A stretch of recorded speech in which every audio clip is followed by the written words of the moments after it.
Hey guys, कैसे हैं आप लोग। आई होप आप लोग अच्छे होंगे, बेहतर होंगे। तो यार आज के लेक्चर में हम डिस्कस करने वाले हैं magnetic field due to a long straight current carrying straight conductor. एक स्ट्रेट करंट कैरिंग कंडक्टर में मैग्नेटिक फील्ड की वैल्यू क्या होती है, किस तरह से उसका डेरिवेशन किया जाता है, वो सब हम आज डिस्कस करने वाले हैं। तो बने रहिएगा एंड तक मेरे साथ, क्योंकि उसका जो फॉर्मूला डराइव होगा वो आपके बहुत काम आने वाला है।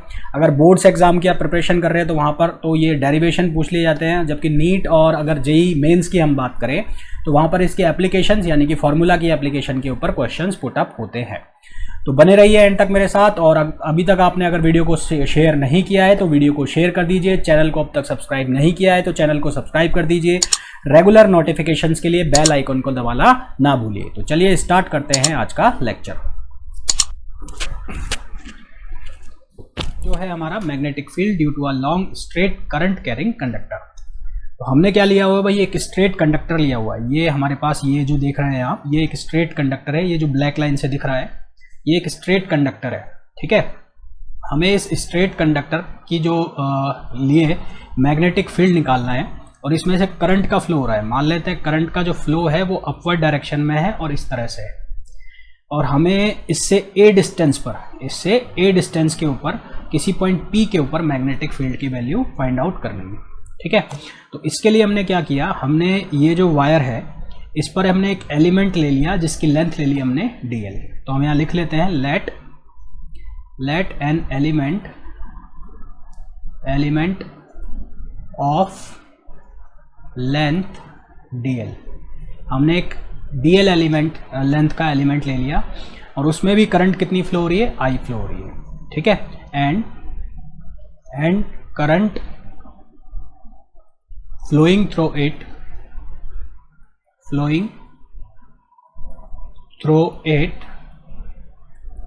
is I करंट इसमें भी फ्लो होगी क्योंकि पूरे वायर में I हो रही है, तो इसमें भी कितनी होगी, I करंट फ्लो होगी।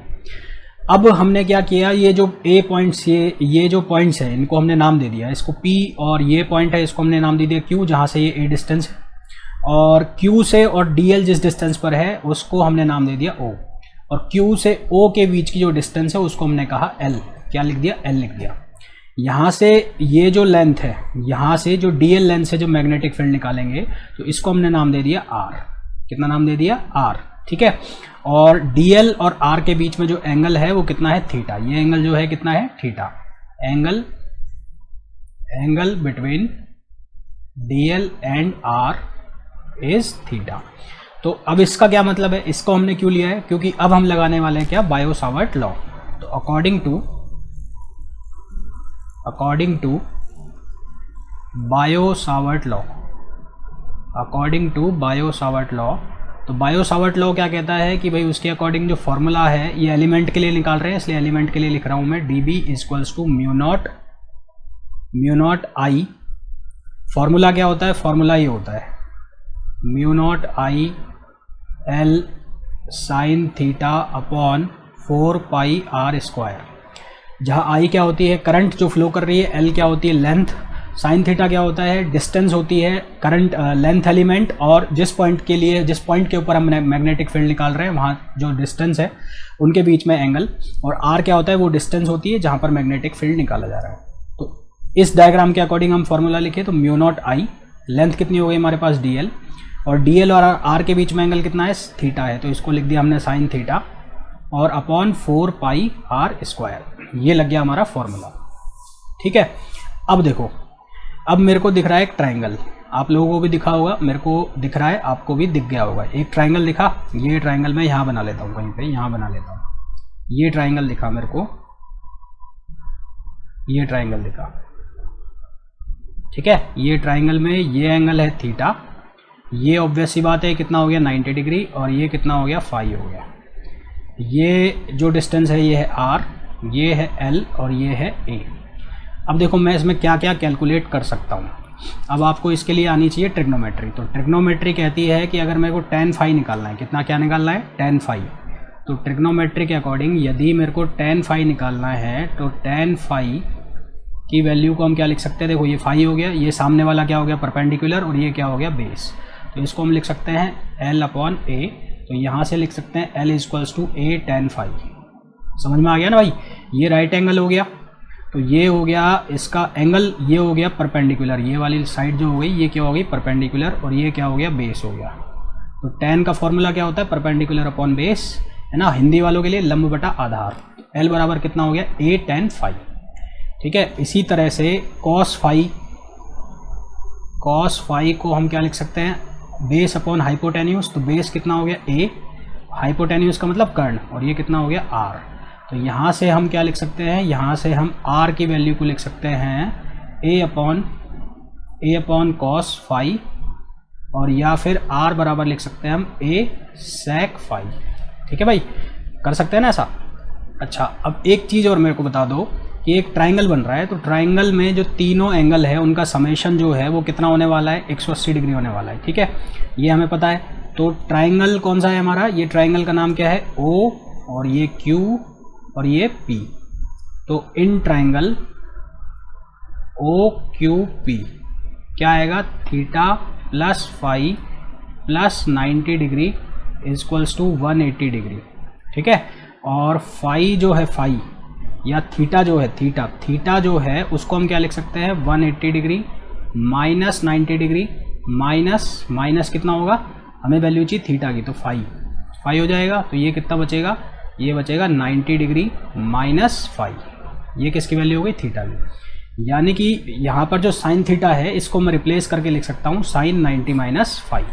ठीक है, तो हम क्या लिख सकते हैं साइन जो थीटा है उसको हम क्या लिख सकते हैं साइन 90 माइनस फाई, और अगेन ट्रिग्नोमेट्री का यूज़ करें तो साइन 90 माइनस फाई किसके बराबर हो जाएगा कॉस फाई के बराबर हो जाएगा।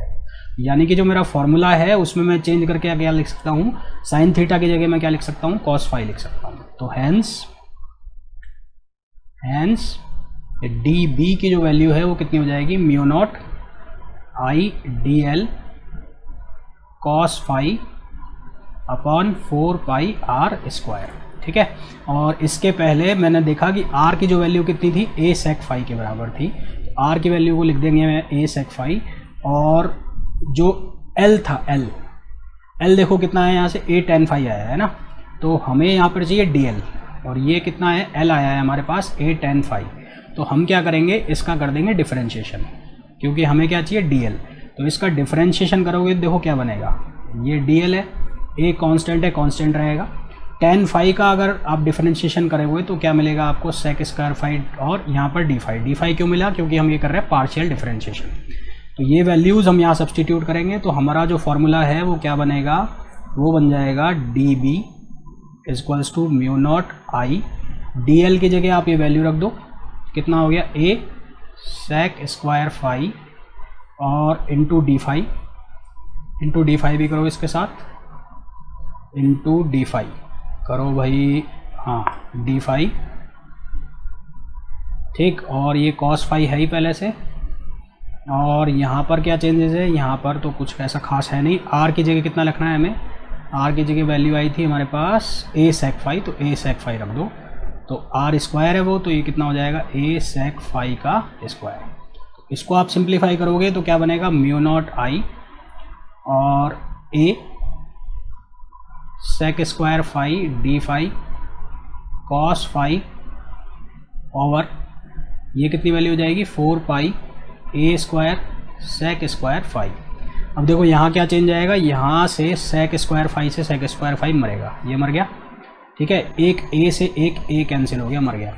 तो हमारे पास जो टर्म बचा वो क्या बचा, D B equals to mu not I, और ये ए ख़त्म हो गया यहाँ से, ये बचा cos phi D phi over ये कितना बचा 4 पाई ए। तो ये तो आया था किसके लिए, स्मॉल एलिमेंट के लिए। अब हमें पूरे के लिए निकालना है, तो फॉर होल हम क्या करेंगे, इसको इंटीग्रेट करेंगे। तो डी बी कहाँ से कहाँ तक, 0 से b तक, कांस्टेंट जो है वो बाहर mu not I upon 4 pi ए बाहर, और ये ब्रैकेट में आ गया कॉस फाई और डी फाई, ब्रैकेट में क्या इंटीग्रेशन में आ गया। अब हमें लिमिट्स लगानी है, तो लिमिट्स देखो कैसे लगाओगे, लिमिट्स लगाओगे तो ये वायर अगर यहाँ से यहाँ तक है तो यहाँ से स्टार्ट होगा, तो यहाँ से, और एक लिमिट लग जाएगी यहाँ से ये। ठीक है। तो एक एंगल तो आ जाएगा यहाँ से और एक आएगा यहाँ से। इसको लिख देता हूँ मैं फाई 1 और इसको लिख देता हूँ मैं फाई 2। ठीक है। तो इसकी जो लिमिट्स लगेंगी वो कहाँ से कहाँ तक लगेंगी, -फाई से लेके कहाँ तक, फाई 2 तक। क्योंकि इसको जब हम मेजर कर रहे हैं तो एक मेजर ऐसे हो रहा है जो एंटी क्लॉकवाइज है, और एक मेजर हो रहा है कैसे, ये एक एंटी क्लॉकवाइज और एक कैसे हो रहा है ये क्लॉकवाइज मेजर हो रहा है। तो जो लिमिट्स जाएंगी वो कहाँ से कहाँ तक जाएंगी, -फाई 1 से लेके +फाई 2 तक। तो लिमिट्स जो जाएगी वो कहाँ से कहाँ तक जाएगी, -फाई 1 से लेके और फाई 2 तक, ये लिमिट्स गई। तो इसको जब आप इंटीग्रेट करोगे तो ये वैल्यू बन के आएगी b = μ0I अपॉन 4πa, और cos फाई का इंटीग्रेशन क्या होता है, sine phi, minus sine phi नहीं होगा, कितना होगा, साइन फाई प्लस का आएगा, है ना। तो ये कितना आ जाएगा, साइन फाई, और लिमिट्स कहाँ से कहाँ तक है, -फाई 1 से और कहाँ तक है, फाई 2 तक। अब ये लिमिट्स इसमें वैल्यू को सब्सटीट्यूट कर दें, तो लिमिट्स सब्सटीट्यूट करेंगे तो उसके लिए क्या बनेगा हमारे पास, एक मिनट नया पेज ले लेते हैं। तो लिमिट्स जब हम सब्सटीट्यूट करेंगे तो हमारे पास बनेगा, यहाँ से हमारा जो फॉर्मूला आ गया था वो क्या आ गया, डी नहीं बी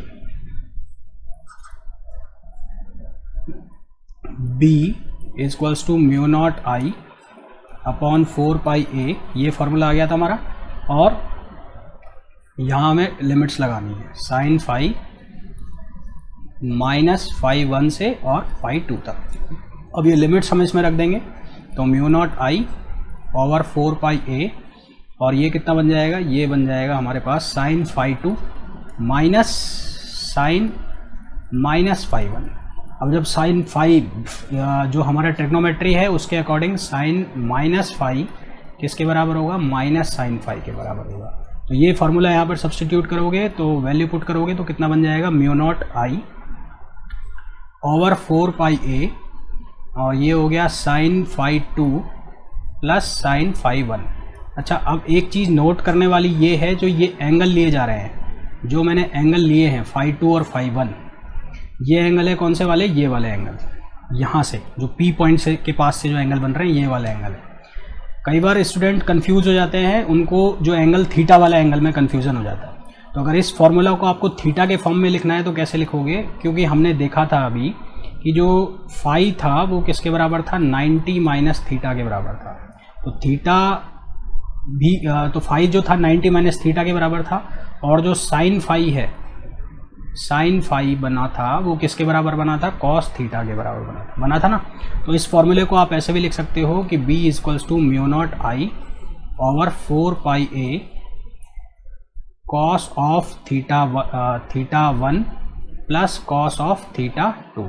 थीटा 1 थीटा 2 को आगे पीछे लिख लो, उसमें ऐसा कोई परेशानी, ऐसी कोई दिक्कत नहीं आनी, क्योंकि दोनों किस में है, प्लस में है। ठीक है, यहाँ पर भी दोनों किस में है, प्लस में है। कई बुक्स में डेरिवेशन में ये आता है, कई में ये आता है, तो ऐसा कोई कंफ्यूज नहीं होना है हमें, ऐसा कोई घबराना नहीं है। फॉर्मूला दोनों सेम है, यहाँ पर फाई 1 और यहाँ थीटा है, फाई और थीटा। फाई जो एंगल है वो बनाया हुआ है पॉइंट के साथ, और जो थीटा एंगल है वो DL और R जो डिस्टेंस है उसके बीच का एंगल है। ठीक है, अब बात करें अगर इसके स्पेशल केसेस की, तो स्पेशल केसेस में सबसे पहला अगर ले इसका स्पेशल केस, इसमें अगर फर्स्ट स्पेशल केस की बात करें, यदि हम कह दें कि ये जो वायर है, कंडक्टर है, ये इनफाइनाइटली लॉन्ग है, ठीक है, for an infinitely long conductor, और जो ये P पॉइंट है जिस पे हम क्या निकाल रहे हैं, मैग्नेटिक फील्ड निकाल रहे हैं, वो इसके कहाँ पे, बीच में है, यानी कि मिडिल में है।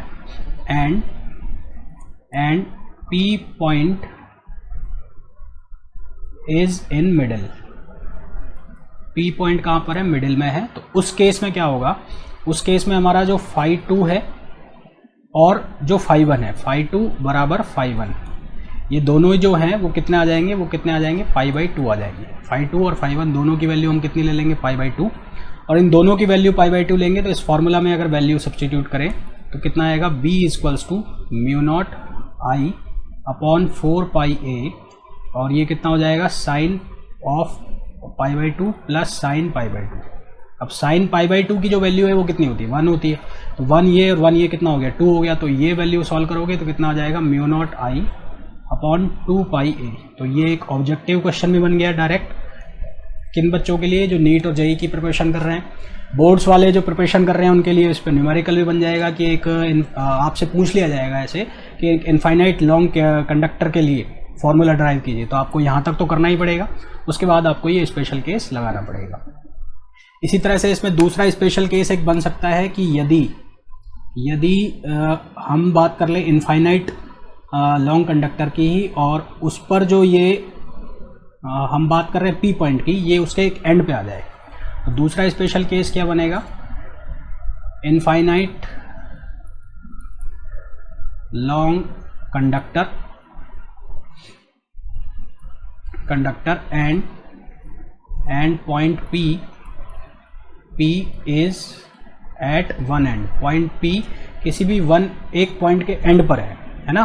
तो उस केस में क्या होगा कि एक एंगल तो हो जाएगा 0, यानी कि अगर मैं फाई 1 को 0 कर देता हूं तो फाई 2 कितना हो जाएगा, पाई बाई 2, और अगर मैं फाई 2 को 0 कर देता हूं तो फाई 1 कितना हो जाएगा, पाई बाई 2। तो हमारा जो फॉर्मूला है कितना है, mu not I upon 4 pi A, 4 pi A R है, 4 पाई ए है, तो 4 पाई ए, और ये कितना होगा, साइन एक हो जाएगा पाई बाई 2 और एक हो जाएगा साइन 0। तो ये कितना बन जाएगा, mu not I upon 4 pi ए। ये किस केस में है, जब कंडक्टर की जो लेंथ है इनफाइनाइट है और पॉइंट P किसी भी एक एंड के ऊपर रखा हुआ है, मिडिल में रखा हुआ है तब फॉर्मूला बना 2 पाई ए, और जब एंड पर रखा हुआ है तो फॉर्मूला बना कितना, फॉर्मूला बना अपॉन 4 पाई ए। और ये कब है, जब ये स्टैंडर्ड फार्मूला है, जब हमें पूछा जाए कि एक straight current carrying conductor wire के लिए मैग्नेटिक फील्ड की वैल्यू बताइए। इसके ऊपर बहुत सारे क्वेश्चंस बनते हैं अलग अलग, जैसे कि एक ट्राइंगल बना के पूछ लिया या स्क्वायर बना के पूछ लिया, तो हर जगह आपको ये यूज़ करना है। अच्छा, डायरेक्शन कैसे निकालेंगे, डायरेक्शन निकालने के लिए आपको मैग्नेटिक फील्ड की यूज़ करना है right hand thumb rule. Right hand thumb rule का मतलब है कि जो अगर ये जैसे कि इसी क्वेश्चन की बात करें तो ये आई है और ये हमने डीएल लिया, तो करंट और डीएल दोनों एक डायरेक्शन में हो गए, उस डायरेक्शन में हमने थंब को रख लिया, और ये पॉइंट है हमारा, मान लो ये पॉइंट है ना, और ये डिस्टेंस आर है, तो इसको ऐसे रखा और आर डिस्टेंस हो गई और इसको ऐसे घुमा दिया। तो ये जो अंगुलियां हैं, फिंगर्स हैं, ये अंदर की तरफ जिधर पॉइंट कर रही हैं वो किसको बताएगा, मैग्नेटिक फील्ड को। यानी कि इस केस में जो मैग्नेटिक फील्ड जा रहा होगा वो किधर जा रहा होगा, अंदर की तरफ, और अंदर की तरफ जा रहा होगा तो उसके लिए हम यूज़ करेंगे ये क्रॉस साइन, और बाहर की तरफ आ रहा होगा तो उसके लिए यूज़ करेंगे हम पॉइंट। तो डायरेक्शन जो बताएंगे, डायरेक्शन ऑफ मैग्नेटिक फील्ड, हम जो लेंगे वो किसके अकॉर्डिंग लेंगे, right hand thumb rule, right hand thumb rule, और उसके अलावा हम स्क्रू रूल से भी ले सकते हैं। जो बच्चे स्क्रू रूल यूज़ करते हैं वो स्क्रू जो रूल है उससे भी आप इसकी डायरेक्शन निकाल सकते हो। मतलब कि इसको स्क्रू की तरह घुमाएंगे, स्क्रू की तरह घुमाएंगे यानी कि करंट जो है, करंट ऐसे फेरेंगे और ये जो अंदर की तरफ जा रहा होगा ये किसको बता रहा होगा, मैग्नेटिक फील्ड की डायरेक्शन को बता रहा होगा। तो ये तो आ गया हमारे पास फॉर्मूला किसका, एक एक current carrying, straight current carrying conductor की वजह से मैग्नेटिक फील्ड के अलग अलग हमारे पास फॉर्मूले ड्राइव हो गए। ठीक है, 3 फार्मूला हमारे पास ड्राइव हुए। एक हुआ स्टैंडर्ड फार्मूला ये वाला, एक हुआ जब ये इन्फाइनाइटली लॉन्ग था और पी पॉइंट मिडिल में रखा था, और एक हुआ जब ये इन्फाइनाइटली लॉन्ग था और पी पॉइंट कहाँ पर रखा था, एक एंड पे रखा था। अच्छा, एक केस और बनाते हैं इसमें। एक केस कौन सा बनाएंगे, जब ये पी पॉइंट, ये जो पी पॉइंट की हम बात कर रहे हैं, ये वाला जो पी पॉइंट है, ये अगर वायर के सामने ही ना हो। भाई वायर के सामने की पोजीशन क्या क्या बन सकती है, यानी कि मैं जो कहना चाह रहा हूँ कि अभी हमने जो लिया हुआ है वो ये लिया हुआ है, ये पी पॉइंट यहाँ रखा है, ये यहाँ पर भी हो सकता है, यहाँ पर भी हो सकता है। एक केस ये हो सकता है कि पी पॉइंट वायर के सामने ही ना हो कहीं भी, है ना, यानी कि जो कंडीशन बने कुछ ऐसी बने और ये पी पॉइंट कहीं यहाँ रखा हो, यहाँ ले लेते हैं, यहाँ इसको दोबारा से बना लेता हूँ मैं, 1 मिनट।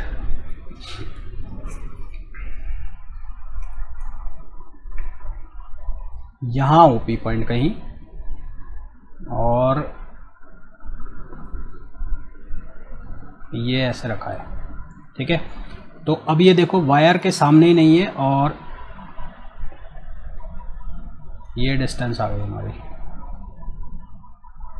ये कुछ ऐसे कंडीशन हो गई। तो ये पी पॉइंट यहाँ रखा है, ठीक है, और ये हमने यहाँ से क्या लेंगे, स्ट्रेट लाइन लेंगे, कैसे इसको पीछे तक बढ़ाओगे। अब इसके जो एंगल मेज़र करोगे आप वो कुछ ऐसे करोगे, यहाँ से ये मान लो ये एंगल ले लिया आपने अल्फ़ा और ये पूरा एंगल ले लिया बीटा। उस केस में आपका जो ये फॉर्मूला बनेगा वहाँ पर ये दोनों एंगल जो हमने लिया था, एक माइनस का लिया था और एक किसका लिया था, प्लस का लिया था। माइनस और प्लस ये ऐसा हमने क्यों किया था, क्योंकि यहाँ दोनों अपोजिट डायरेक्शन में मेजर हो रहे थे, एक ऐसे चल रहा था और एक ऐसे चल रहा था। ठीक है, एक चल रहा था ऐसे और एक चल रहा था ऐसे, एक चल रहा था क्लॉकवाइज और एक चल रहा था एंटी क्लॉकवाइज। तो दोनों की जो डायरेक्शन है वो वही अपोजिट, और यहाँ पर क्या होगा, दोनों सेम डायरेक्शन में चलेंगे। तो अब माइनस में लिमिट नहीं लाएंगे, यानी कि हमारी जो लिमिट्स लग जाएगी, तो उसके बाद जो हमारा फॉर्मूला आएगा वो क्या आएगा, mu not I over 4 pi A sign beta minus sine alpha. यानी कि हमने जो इस फॉर्मूले के अंदर अब लिमिट लगाई है वो लगाई है अल्फा से लेके बीटा तक, और दोनों सेम डायरेक्शन में चले हैं, इसलिए दोनों किस में आ गए, प्लस में आ गए। तो ये आपको ध्यान रखना है कि जब जो पॉइंट P है वो कंडक्टर के सामने नहीं हो तो उस केस में आपको ये फॉर्मूला और इस तरह से इसको यूज़ करना है। ठीक है, मैं यहाँ पे लिख देता हूँ, when point P is not in front of conductor, जब वो कंडक्टर के सामने नहीं है तो आपको ये फॉर्मूला यूज़ करना है। बीटा एंगल कौन सा है, अल्फा एंगल कौन सा है, वो मैंने आपको बता दिया है। और यहाँ पर ये दोनों अलग अलग डायरेक्शन में चल रहे थे, इसलिए हमने दोनों को क्या लिए, साइन दोनों के क्या लिए, अपोजिट लिए। तो ये सारी की सारी जो थी गणित थी, जो बात लगाई हमने, बात की, चर्चा की, वो सारी की सारी किसके ऊपर थी, एक long straight current carrying conductor की वजह से मैग्नेटिक फील्ड निकाला, उसका हमने डेरिवेशन किया, फॉर्मूले जो ड्राइव हुआ उसके अलग अलग वेरिएंट जो हमने देखे वो कौन कौन से वेरिएंट हो सकते हैं, फिर हमने देखा उसके स्पेशल केसेस कौन कौन से बन रहे हैं, उन सब चीज़ों के बारे में हमने डिस्कशन की। तो होपफुली ये जो भी हमने पढ़ा है आज के लेक्चर में आप लोगों को समझ में आया होगा। इसको समझने में कहीं कोई दिक्कत, कोई परेशानी नहीं हुई होगी। अगर अब भी आपको लग रहा है कि कुछ ना कुछ दिक्कत है, कोई परेशानी है, तो प्लीज़ कमेंट करके बताइए, जिससे कि अगर बेहतर है तो हमें और बेहतर बनाने के लिए मोटिवेशन मिले, और अगर कुछ गड़बड़ है तो प्लीज़ बताइए कि सर यहाँ कुछ गड़बड़ है, ये समझ में हमें नहीं आया है। तो आपके कमेंट के अकॉर्डिंग हम उसको रेक्टिफाई या समझाने की आपको कोशिश करेंगे। तो देखते रहिए और बने रहिए हमारे साथ निंजा प्रेप पर। और आई एम श्योर आप आज के लेक्चर में जितने भी हमने क्वेश्चंस किए हैं वो आप लोगों को समझ में आए होंगे, कॉन्सेप्ट्स पहले से ज़्यादा इम्प्रूव हुए होंगे। तो यदि आप इस सेशन को देख रहे हैं और आपने अब तक चैनल को सब्सक्राइब नहीं किया है तो प्लीज़ चैनल को सब्सक्राइब कीजिए, ज़्यादा से ज़्यादा अपने फ्रेंड्स के बीच में चैनल को शेयर कीजिए, जिससे ज़्यादा से ज़्यादा लोगों तक ये बेनिफिट पहुँच सके। तो मिलते हैं अगले लेक्चर में, till then thank you, bye bye, stay home, stay safe.